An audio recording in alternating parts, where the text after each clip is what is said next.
Smart phone का इस्तेमाल नई नस्ल में किन खतरनाक बीमारियों का सबब बन रहा है, माहिरीन ने आगाह कर दिया। अस्सलाम वालेकुम, मैं मोहम्मद अफजल, आप देख रहे हैं हमारे यूट्यूब चैनल। तो दोस्तों, अभी तक आपने हमारा चैनल सब्सक्राइब नहीं किया तो इसको सब्सक्राइब करें और हमारी नई वीडियो और नई मालूमात की जो अपडेट है आपको मौसूल होती रहेगी।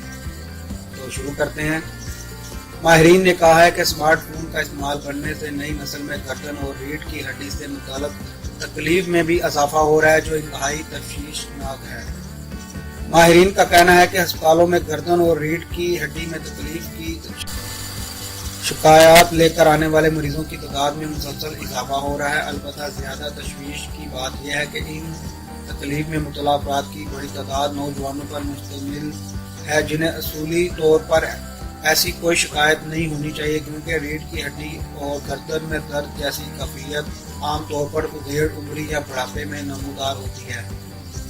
इब्तिदा में माहिरीन को मालूम हुआ कि गर्दन की तकलीफ की शिकायत करने वाले नौजवान लड़कों और लड़कियों की अक्सरियत न सिर्फ रोजाना ज्यादा वक्त के लिए स्मार्टफोन इस्तेमाल करने की आदी थी, बल्कि पूरे दिन में दर्जनों टेक्स्ट मैसेज किया करती थी।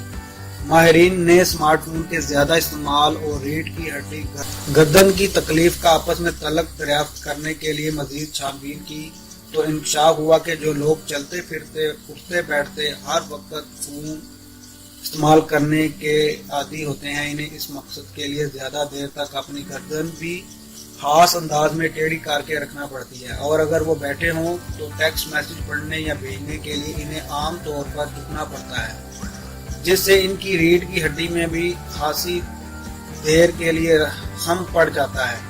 अगर यही सिलसिला लंबे अरसे तक बरकरार रहे तो इसके नतीजे में रीढ़ की हड्डी और गर्दन में मुस्तकिल शदीद दर्द हो सकता है।